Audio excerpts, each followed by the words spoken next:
what I wanted to look at, what I want to look at today was just that strange story that that happens. And we spoke briefly about it yesterday, how the fact that noach goes off the rails. He goes off the track, and he becomes, and having recognized and thanked Hashem for all this incredible thing that he did. Hashem gives him this, tells him to go and fill the world, and then he doesn't give him a bracha, but he gives him a warning. And then the Torah says, "Vayiyu b'nei Noach yotzim min hateva shem v'cham v'yefet v'chamu avi Canaan." And the Torah sets up for what's going to happen. It says that those who came out of the Teva were Shem and Cham and Yefet, and Cham is the father of Canaan. And the question is, obviously, what do you need to tell me that for now? That's got nothing to do with anything. We're not talking about the genealogy of the children of Noach. Well, not yet. So Rashi says, "Lama utzrach lamar kan lefisha parsha asuka uba'a b'shkiratos shel Noach shekil kal ba'acham." Says because the parsha that we're going, the reason why this sentence is there is because it's setting up the scene for what's going to happen. That Cham is the one who's going to cause trouble. Va'al is called Canaan, and because of Cham, so Canaan also gets punished. And so it's all setting up the scene for what's going to transpire. And what does transpire? So the Torah then says, these are the three sons of Noach, and from them the whole world is dispersed. The Netziv points out, what do you mean the niftzar? It shouldn't say niftzar dispersed. It should just say that they filled the world.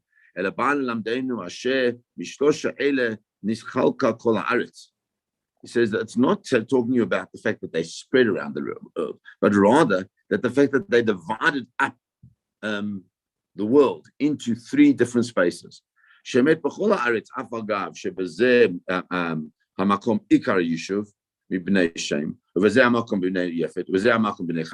end of the day, there are different places that each one of them would own that place in the world that there is.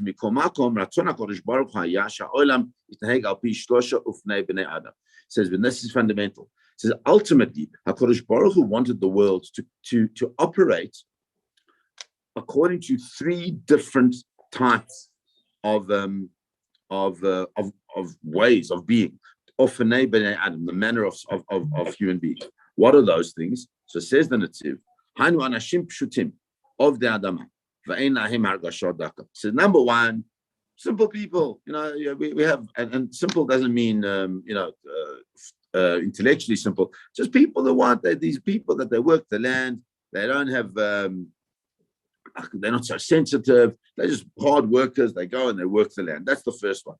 The next one is anashim efratim margishim b'chol b'seichel enushi harbe. And the next one are the people who are very sensitive to society, to what's happening in the environment, much more kind of like a Renaissance, the Renaissance man, people engaging with people in the arts and culture and all those kind of things. And the final one, and final one is those who are focused on their spiritual growth. So Shem and Cham and Yafet set three different fundamental examples of what people are supposed to be. Cham, the word Cham is it means hot, heated. It's this person that's like kind of like into the working the land in a passionate way, and just not so interested in sensitivities of much more. I'd say it's very like very smart, very well mannered, and all those nice little mannerisms that one has to have, and putting your knives and forks in the right way. That's how some of the Mepharshim explain it. That's Cham, is the man of the land.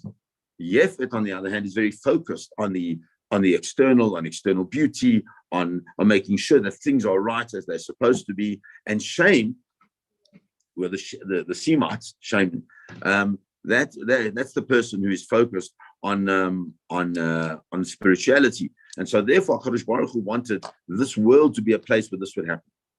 But what happens is Vayachel Noach ish adamah vayitach karim. It's fascinating. Noach, all of a sudden, the Torah describes not as this person who really could have been anything he wanted to be. but as the Ish Adamah. He moves away from being a person that is aspiring for great spiritual growth, or even for great intellectual growth, or anything like that. He's an Ish Adamah. He actually goes back into being this posheta person, Vayita Karem. And the Ish Adamah, what does an Ish Adamah do? What is a person who is involved in the land? What should he start with? What should he focus on? The focus should be food. The focus should be to ensure that the society that he's part of will have what they need. And he doesn't do that. Where would he have got that from? He would have learned that from his son Cain. From Adam's son Cain. The first thing, he was also a man of the land, but he planted wheat. He planted different things. So how come Noach becomes an Ish Adamah Vayita Karem? He plants this vineyard because obviously it's clear that he had stooped so low in his person and in his ability to connect, that the only thing he needed was wine, which was, as we say in Tilim, that he needed something to make him happy. He needed something to put him out of this depression that he was in. And what does he do? He plants this kerim, and he drank from the wine. And he gets drunk, and he's like paralytically drunk, rolling around his tent.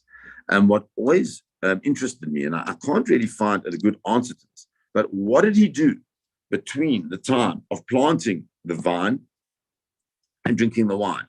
It seems to be that he kind of like just sat in his moroseness and his depressiveness, and because he doesn't do anything. The Torah doesn't describe anything. All it does is waits for him to get the wine. Then he picks the grapes, he squashes the grapes, he makes the wine, and then he drinks the wine, and then he's kind of like, he's done, he's out. He rolls around in his tent, and that's where he is. He's nowhere anymore. He's not a person, he's not a player in world history any longer. And then the Torah says something very sinister. Cham Avi Canaan, and Cham, the father of Canaan, sees Ervat Aviv, the nakedness of his father, and he tells his two brothers outside. So, what does it mean? Vayar et Ervat Aviv. What is it that Cham saw that he told his brothers? So Rashi tells us, Vayar Cham Avi Canaan. Says that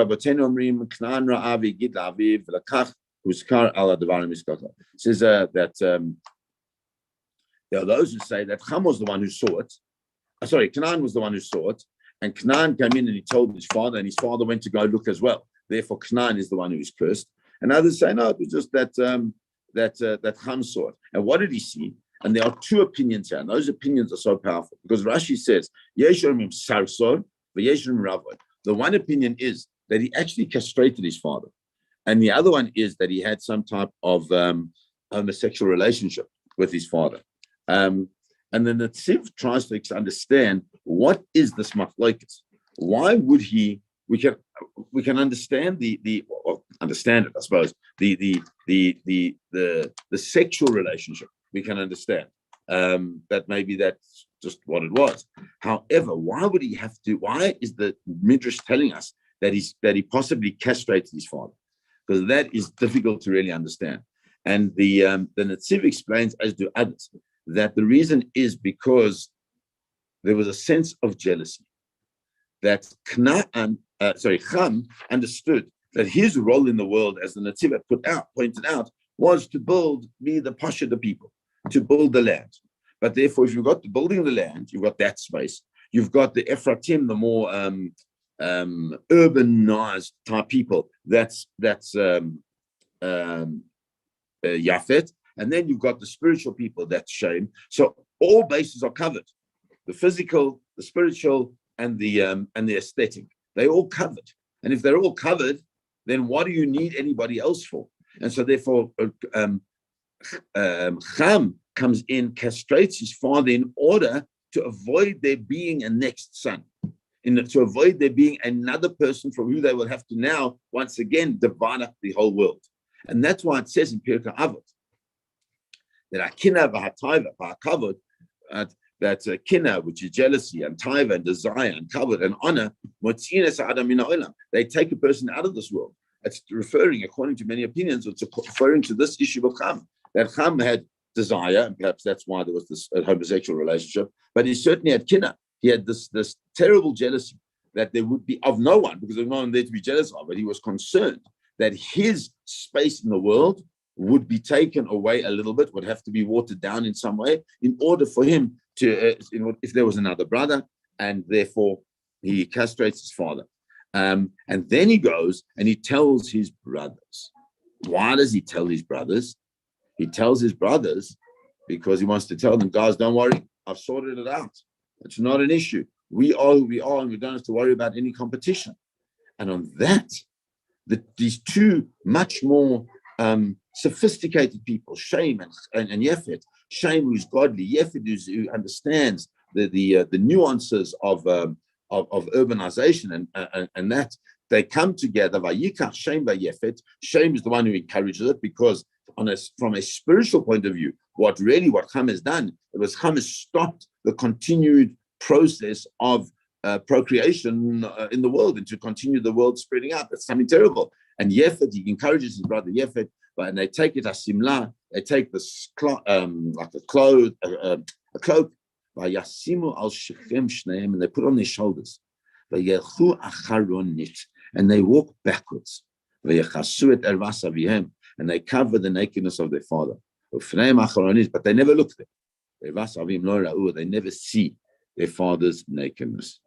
And in doing that, we understand that what they're really showing is they're showing great kavod. And it's not only about the nakedness of their father. What they're showing is that they don't want, that it's not their role to be involved in what their father's intimate relationships and the results thereof. It's not their role. Their role is just to be the sons that they need to be to build the world. And they do this in a certain type of partnership. And really, that's the partnership of that the brocha comes later on of Shem and Yefet. That they can work together, even though their goals are not necessarily the same. They can work together when they have a similar vision of what should be, and that's when it says, "Vayikatz noach miyeno vayedai asher asa lo b'noach katan." And Noach wakes up, and he knew what his younger son had done to him. And it's so important that it says his younger son. It's the first reference to the fact that Ham is the youngest. So Ham is the youngest, and we all know that there's massive sibling rivalry in the world that exists. Ham is the youngest. Ham is the one who he feels he gets the shortest straw. And because he gets the shortest straw, so therefore he's the one who wants to change the world to ensure that he won't lose anything else. And on that, Noach says, Arur Kanan. You can't manifest your fears and do things that are so inappropriate, because that's where the real curse exists. You don't get bracha from executing on your fears, but rather communicating in a proper and appropriate way. Let's discuss this. And therefore, he says, "Aruknan evet avadim you will always be a slave to your brothers, because your brothers are the ones that thought things through. They were careful. They didn't act in such a just in an arbitrary way. They were careful. They did things properly. They walked backwards. All of those things. Therefore, you will always be a slave to them, because a person who operates out of the emotion of kina, of kavod, and of taiva is never going to be the person that is going to be able to lead the world." Let's stop there today. Have a beautiful Shabbos, everybody. And please God, we'll continue to learn next week. God bless. Thank you, Shkaya. Thank you, Rabbi.